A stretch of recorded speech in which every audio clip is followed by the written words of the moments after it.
Welcome to Nanak classes. दोस्तों, Nanak classes के YouTube channel पे आपका स्वागत है। आज है 6 मई और 6 मई 2023 के जितने भी most important Rajasthan current affairs के क्वेश्चन बनते हैं, आज हम उनका डिस्कस करेंगे। पूरा वीडियो ध्यान से देखना और लास्ट में मैं आपसे क्वेश्चन पूछूंगा जिनके जवाब आपको कमेंट बॉक्स में देनी है। आज हम पढ़ेंगे राजस्थान के पहले ऑर्गेनिक फूड फेस्टिवल का उद्घाटन, 5 और 6 मई को 2 दिवसीय हल्दी घाटी युवा महोत्सव का शुभारंभ और राजस्थान के पहले सेंटर फॉर जीनोमिक्स एक्सीलेंस की शुरुआत। तो पूरी विस्तृत चर्चा करेंगे और रोज आपको इस समय 8 बजे क्लास मिलती है डेली, संडे के दिन वीकली और फिर मंथली क्लास आपको मिलती है। तो स्टार्ट करें 6 मई 2023 के करंट अफेयर्स। सभी विद्यार्थियों को मेरी तरफ से गुड मॉर्निंग, हार्दिक शुभकामनाएं, बेस्ट ऑफ लक। आप निरंतर इसी प्रवाह के साथ पढ़ते रहिए, बढ़ते रहिए और वीडियो को लाइक शेयर करते रहिए। सबसे पहले हम पढ़ते हैं कल के क्वेश्चनों को। यस्टरडे जो रिवीजन थी, कल हमने क्या पढ़ा? पैरा खिलाड़ी सीता माली कजाकिस्तान में अंतरराष्ट्रीय प्रतियोगिता के किस खेल में भारत का प्रतिनिधित्व करेगी? वॉलीबॉल में। रक्षा मंत्रालय द्वारा राजस्थान की किस सैन्य छावनी परिषद को समाप्त किया जाएगा, खत्म कर दिया जाएगा? नसीराबाद, अजमेर। हाल ही में बागिन MT4 की किस टाइगर रिजर्व में मृत्यु होगी, जिस कारण वहां पे वह टाइगर रिजर्व बागिन वहीन हो गया? मुकुंदरा हिल्स। राज्यपाल कलराज मिश्र ने piece palace Om Shanti medicine centre का उद्घाटन कहाँ किया? मुरलीपुरा, जयपुर में। और मुख्यमंत्री अशोक गहलोत ने सवाई मानसिंह अस्पताल जयपुर में विश्व स्तरीय चिकित्सा सुविधा उपलब्ध करवाने के लिए IPD टावर बनाने का निर्णय लिया है। इसकी ऊंचाई कितनी होगी? 116 मीटर। और CM गहलोत ने मुख्यमंत्री चिरंजीवी सड़क दुर्घटना स्वास्थ्य बीमा योजना की शुरुआत कब की? 1 मई 2022। और इसमें कितना बीमा मिलता है? 10 लाख रुपए। तो ये थे कल के क्वेश्चन। इसकी क्विज मैंने आपको टेलीग्राम पे दे दी, PDF टेलीग्राम पे दे दी। किस टेलीग्राम पे मिलती है? नानक क्लासेस शिव सर नाम से। वहां पे क्विज और PDF मिलती है, जबकि लिंक कोई भी सूचना वो हमारा एक official Nanak classes Rajasthan current affairs नाम से टेलीग्राम है। तो दोनों टेलीग्राम वीडियो के डिस्क्रिप्शन में लिंक है, वहां से आप ज्वाइन कर लीजिए। अब स्टार्ट करते आज के करंट अफेयर्स की चर्चा। पहला प्रश्न देखो, राजस्थान के पहले सेंटर ऑफ जीनोमिक्स एक्सीलेंस की शुरुआत कहां पे हुई है? राजस्थान के पहले सेंटर फॉर जीनोमिक्स एक्सीलेंस की शुरुआत कहां पे हुई है? तो ये जयपुर के अंदर है। मैं आप सभी विद्यार्थियों को बताता हूँ, रोज शाम 4 बजे, ठीक है, संडे को छोड़कर राजस्थान करंट अफेयर्स की रोज लाइव क्लास आती है। खास करके अभी जो 2-3 एग्जाम है, URO, सूचना सहायक, उन सब के लिए आज का जो हमारा टॉपिक रहेगा 4 बजे, राजस्थान के प्रमुख महोत्सव, आयोजन, अभियान, उन पे चर्चा हम करेंगे। तो देखो, राजस्थान के पहले सेंटर फॉर जीनोमिक्स एक्सीलेंस की शुरुआत जयपुर में की गई है। अपेक्स हॉस्पिटल में राजस्थान के पहले सेंटर फॉर जीनोमिक्स एक्सीलेंस की शुरुआत 3 मई 2023 से की गई है। पूना की जिनसिको हेल्थ केयर प्राइवेट लिमिटेड के सहयोग से इस सेंटर को शुरू किया गया। याद रखना, राजस्थान के पहले सेंटर ऑफ जीनोमिक्स एक्सीलेंस की शुरुआत जयपुर में की गई है और पूना की जिनसिको health care private limited company है, उसके सहयोग से इसको शुरुआत किया गया है।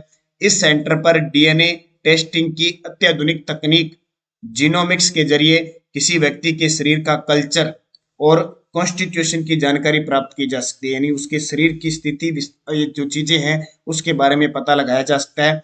इसकी मदद से जो बीमार व्यक्ति है उसके शरीर को दी जा सकने वाली मेडिसिन की मात्रा और दवाई का प्रकार ज्ञात किया जा सकता है। यानी इसके तहत क्या होगा कि पूरे शरीर को चेक कर लिया जाएगा कि इसको किसकी जरूरत है, कौन सी दवा की जरूरत है, कितनी जरूरत है। अपने क्या करते हैं, कई बार डॉक्टर के पास चले जाते हैं या हॉस्पिटल चले जाते हैं, वहां अंधाधुंध दवाइयां दे देते हैं, एक दे दी, उसके ऊपर फिर दे दी, तीसरी फिर दे दी, शाम को फिर दे दी, दोपहर फिर दे दी। बंदा मरे तो मरे नहीं, दवाइयां खा खा के ज्यादा मर जाता है। इसलिए नई नई तकनीकें आ रही है और ये जीनोमिक्स एक्सीलेंस की शुरुआत हो रही है। इससे पता लगेगा कि कितना व्यक्ति बीमार है, उतनी ही दवा उसको मिलेगी, उतनी उसी प्रकार की दवा मिलेगी। ऐसे नहीं कि जैसे आया वैसे ही दे दी। तो उससे शरीर को पूरा चेकअप करके कितनी बॉडी उसकी काम कर रही है, कितनी की जरूरत है। कई बार बंदा ऐसा होता है कि उसको इतनी जरूरत होती नहीं और फुल डबल दिए जाते, तो वो वैसे ही परेशान हो जाता है। तो उसके लिए ये स्टार्ट किया गया है।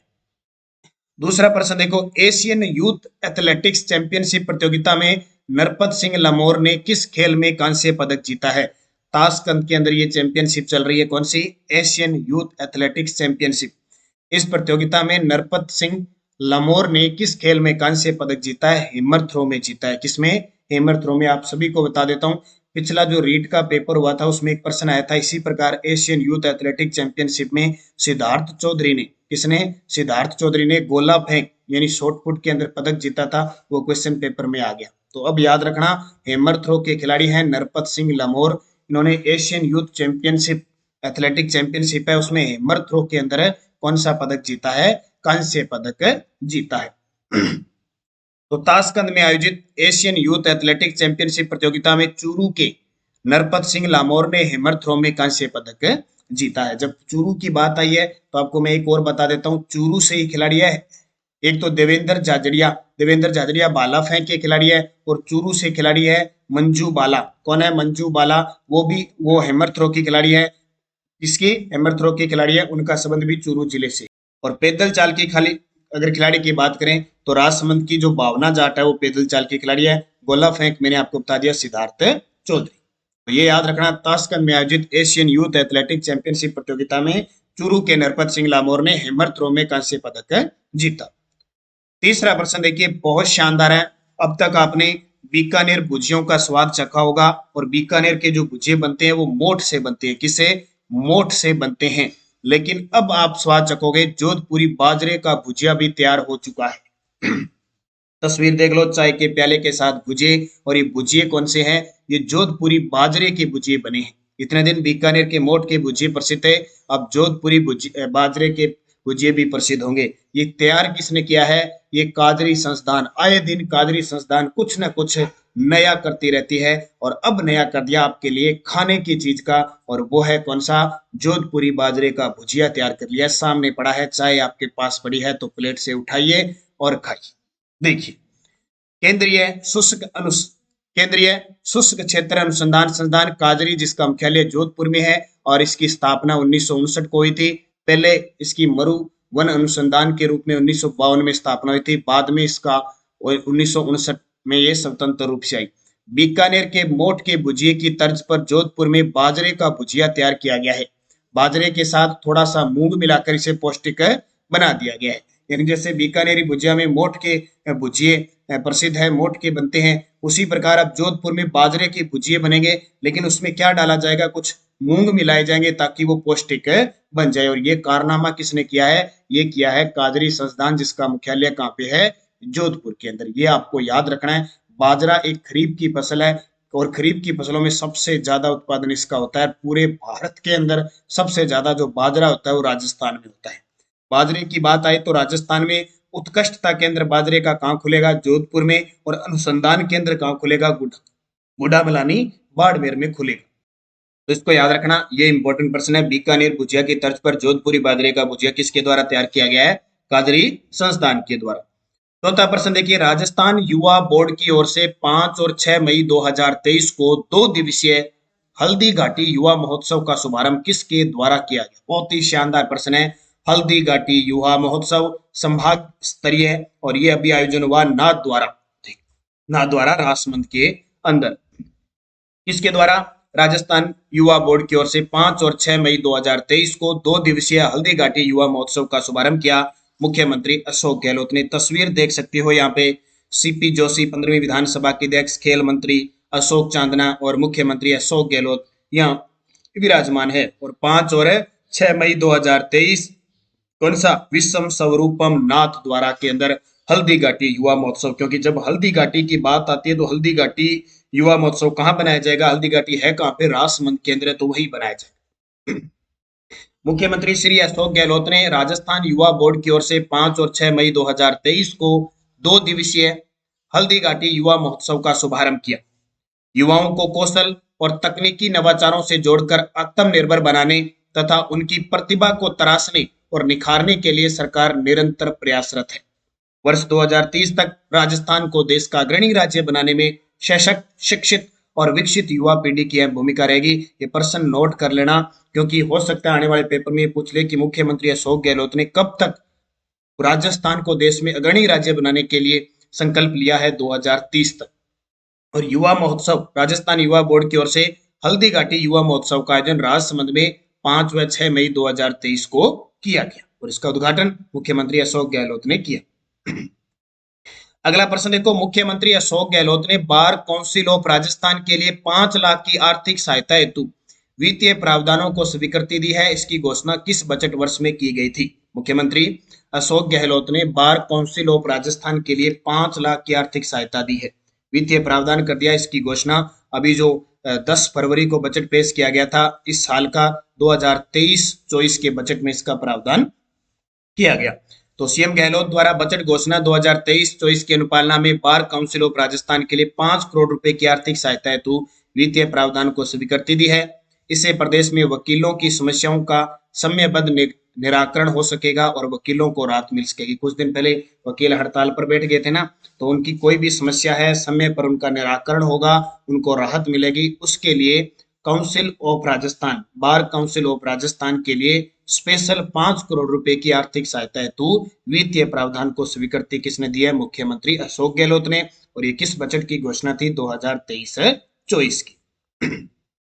छठा प्रश्न देखिए, राजस्थान के पहले ऑर्गेनिक फूड फेस्टिवल का उद्घाटन जवाहर कला केंद्र जयपुर में किसके द्वारा किया गया? ये शानदार प्रश्न है। राजस्थान के पहले ऑर्गेनिक फूड फेस्टिवल, ऑर्गेनिक यानी जैविक, ठीक है, रसायनों को छोड़कर जो जैविक है, उन फूड खाने वाली जो है उनके फेस्टिवल का उद्घाटन किया गया। और कहाँ पे? जवाहर कला केंद्र में। किसका द्वारा किया गया? तो कृषि व पशुपालन मंत्री लालचंद कटारिया। यहाँ तस्वीर आप देख सकते हो। तो राजस्थान के पहले ऑर्गेनिक फूड फेस्टिवल का कृषि मंत्री लालचंद कटारिया ने शुक्रवार को उद्घाटन किया, यानी कल किया। यह फेस्टिवल जवाहर कला केंद्र में चल रहे सहकार मेले में शुरू किया गया। चल रहा है ना, 28 अप्रैल से 7 मई तक जवाहर कला केंद्र के अंदर राजस्थान सहकारिता विभाग की ओर से 10 दिन के लिए राष्ट्रीय सहकार मसाला मेला 2023 का आयोजन हो रहा है। ये प्रश्न पक्का आएगा। कितना प्रश्न आएगा कि कितने दिन? 10 दिन। राष्ट्रीय सहकार मसाला मेला 2023 28 अप्रैल से 7 मई जवाहर कला केंद्र जयपुर में चल रहा है।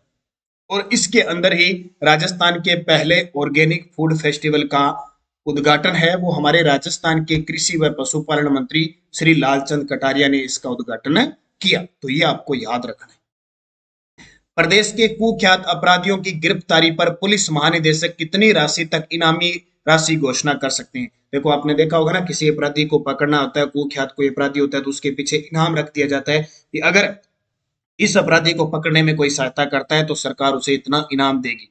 अब क्या है, अपनी राजस्थान पुलिस विभाग के अंदर ही क्या है कि अलग अलग जो पद है, पुलिस महानिदेशक का, आईजी का, वो स्पेशल, उनको इतनी पावर है कि वो भी इनामी राशि घोषणा कर सकते थे। पहले कम होती थी, पहले 1 लाख वगैरह होती थी। जैसे पुलिस महानिदेशक है, वो 1 लाख रुपए तक की ही इनामी राशि घोषित कर सकते थे। अब सरकार ने बढ़ाकर इसको 5 लाख कर दिया।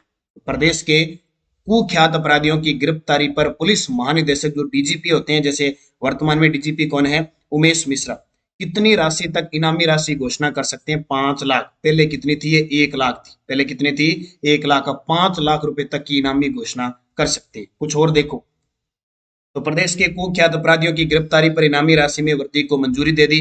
जैसे अब फरार अपराधियों पर पुलिस महानिदेशक 5 लाख तक, अतिरिक्त पुलिस महानिदेशक 1 लाख तक, पुलिस रेंज महानिरीक्षक 50,000 तक और जिला पुलिस अधीक्षक 25,000 रुपए तक की इनामी राशि की घोषणा अपने आप कर सकते हैं। इनको पावर दे दी। पहले थोड़ी थोड़ी थी ये, तो देख लो आप, पहले यहाँ 1 लाख से 5 लाख की ये सीधी सीधी। तो ये ध्यान रखना कि कोई भी कुख्यात अपराधी है उसको गिरफ्तार करने के लिए इनामी राशि में अब मुख्यमंत्री अशोक गहलोत, क्योंकि हमारे राजस्थान के गृह मंत्री कौन है? अशोक गहलोत। ये डिपार्टमेंट जो पुलिस विभाग आता है वो किस मंत्रालय के अधीन आता है? गृह मंत्रालय के अधीन आता है। तो ये आपको याद रखना है, इंपॉर्टेंट है ये सारी की सारी चीजें। पीडीएफ आपको टेलीग्राम पे मिल रही है, नानक क्लासेस यूसर नाम से, और Nanak classes Rajasthan current affairs. पिछले वीडियो का क्वेश्चन था, किस जिले में भिक्षावृत्ति निर्मूलन के लिए विशेष अभियान उमंग फर्स्ट की शुरुआत हुई है? तो ये 12 जिले के अंदर बहुत सारे विद्यार्थियों का शानदार जवाब था। उन सभी विद्यार्थियों को हार्दिक शुभकामनाएं। ये आपका गृह कार्य होता है, इस गृह कार्य को आप अच्छे तरीके से करोगे, क्योंकि जैसा कर्म करोगे वैसा फल आपको मिलेगा। आप असफल हो सफल हो ये मायने नहीं रखता, आपने मेहनत कितनी की है, आप कब निरंतर मेहनत कितनी कर रहे हो, एक दिन आपको सफलता जरूर मिलेगी। इसलिए आप निरंतर प्रवाह के साथ बढ़ते रहिए, सफल आप जरूर होंगे, ये मन में ठाना है, क्योंकि खुद पर अगर आपको विश्वास है तो आप सफल हो। क्वेश्चन फॉर यू, अब आपके लिए क्वेश्चन जिसका जवाब आपको कमेंट बॉक्स में देना है। राज्यपाल कलराज मिश्र ने piece palace Om Shanti medicine centre का उद्घाटन कहाँ किया? नाथद्वारा राजमंद, मुरलीपुरा जयपुर, जवानपुरा जयपुर और रानपुरा कोटर। सही जवाब कोटा। सही जवाब आपको कमेंट बॉक्स में देना है। पिछले वीडियो के क्वेश्चन क्या थे? घग्गर नदी कहाँ से निकलती है? तो आप सभी का जवाब था शिवालिक की पहाड़ी, हिमाचल प्रदेश से। शेरगढ़ दुर्ग बारां किस नदी के किनारे है? परवन नदी के किनारे। परवन नदी किसकी सहायक नदी है? काली सिंध की। चंबल नदी का उद्गम कहाँ से होता है? जाना पावा की पहाड़ी, मालवा के पठार, मध्य प्रदेश से होती है। इसे राजस्थान की कामधेनु, मालव गंगा भी कहते हैं। कांतली नदी का उद्गम स्थल होता है खंडेला की पहाड़ी। ये सीकर और झुंझुनू दो जिलों में बहती है। गणेश्वर सभ्यता इस नदी के किनारे स्थित है और झुंझुनू को दो भागों में बांटती है। राजस्थान की किस नदी को मसूरदी नदी भी कहते हैं? कांकनी नदी, जो जैसलमेर के अंदर है। कोटरा की पहाड़ी से, कोटरा गांव से निकलती है, भुज झील का निर्माण करती है और मिठा की खाड़ी में गिरती है। राजस्थान में आंतरिक प्रवाह की सबसे छोटी नदी मानी जाती है। तो 5 क्वेश्चन बहुत सारे विद्यार्थियों ने शानदार जवाब दिए, क्योंकि रात 9 बजे की क्लास में ये क्वेश्चन आपको वीडियो मिलता है, वहीं से आपको 5 क्वेश्चन उठा के दिए जाते हैं। तो नेक्स्ट डोज रात मैंने आपको जिले और बांध का वीडियो दिया था, जिसने नहीं देखा जरूर देखें, और वहीं से 5% फिर लेके आया मैं। नटनी का चबूतरा किस झील में बना है? नेहरू गार्डन किस झील में स्थित है? सांबर झील को कब रामसर साइट घोषित किया गया? कौन सी झील राजस्थान का नंदन कानन कहलाती है? और हेमावास बांध किस जिले में? पांचों ये क्वेश्चन मैंने रात आपको करवाए थे, और यहाँ आपके लिए रिवीजन है ताकि आप जवाब दें, क्योंकि नानक क्लासेज ऐप में ये टेस्ट सीरीज चल रही है राजस्थान सामान्य अध्ययन नाम से। 200 रुपए इसका चार्ज है। पूरे 1 साल तक आपको करंट राजस्थान जीके मिलता रहेगा। भूगोल, इतिहास, कला, संस्कृति, राजनीतिक। एक बार पूरी टेस्ट सीरीज होगी, जैसे वापस फिर शुरू होगी, सारे टेस्ट उसमें पड़े रहेंगे। जैसे आज शाम टेस्ट है आपका राजस्थान की जलवायु। कौन सा? राजस्थान की जलवायु का टेस्ट है, और 9 बजे यूट्यूब पर इसकी व्याख्या मिलेगी। पर्सन आपको 20 से 30 मिलेंगे, ज्यादा नहीं मिलेंगे। आप टॉपिक पढ़ो, उनके उत्तर दो, और फिर वहां व्याख्या देखो। तो ये, और आपको कहीं भटकने की जरूरत ही नहीं पड़ेगी। ये नानक क्लासेज ऐप के अंदर जाके राजस्थान सामान्य अध्ययन की टेस्ट सीरीज ले लो। जीके आपको कह दिया ना, कहीं से पढ़ने की जरूरत नहीं है, पेपर में आए हुए कहीं सब आपको मिलेगी। पूरे 1 साल तक, 31 दिसंबर 2023 तक इसकी वैलिडिटी है। इसके अलावा वार्षिक करंट अफेयर्स है। ठीक है, मेंबरशिप अगर लेते हो आप, गोल्ड मेंबरशिप 500 रुपए की अगर आप लेते हो, तो आपको जितने भी टेस्ट सीरीज होंगे हमारे, चाहे आप सीएटी के हैं, चाहे पीटीआई के हैं, फर्स्ट ग्रेड, सेकंड ग्रेड, सारे फ्री हो गए। ये देखो 500 रुपए में पूरे साल तक, ये अगर मेंबरशिप लेते हो तो। फर्स्ट ग्रेड की टेस्ट सीरीज चल रही है, सेकंड ग्रेड की चल रही है, कॉलेज लेक्चरर की चल रही है, और राजस्थान पुलिस वगैरह की सबकी अब टेस्ट सीरीज शुरू हो जाएगी आने वाले कुछ समय के लिए। तो आप निरंतर अध्ययन करें, अच्छे तरीके से पढ़ें, और जाते जाते वीडियो को लाइक शेयर कर दें। पढ़ना आपको है, निरंतर अध्ययन करना, और ये एक ऐसा समय है जो एक खाली समय है कुछ विद्यार्थियों के लिए। अगर आप ये क्लास, क्योंकि करंट अफेयर्स आपको अच्छे तरीके से निरंतर पढ़ोगे, तब जाके आपके क्वेश्चन सही हो पाएंगे। बाकी 4 बजे मैं आपकी लाइव क्लास लेता हूँ वहाँ करंट की, वो आपको अच्छे तरीके से और तैयार हो जाता है। तो धन्यवाद सभी विद्यार्थियों को। जय हिंद, जय भारत।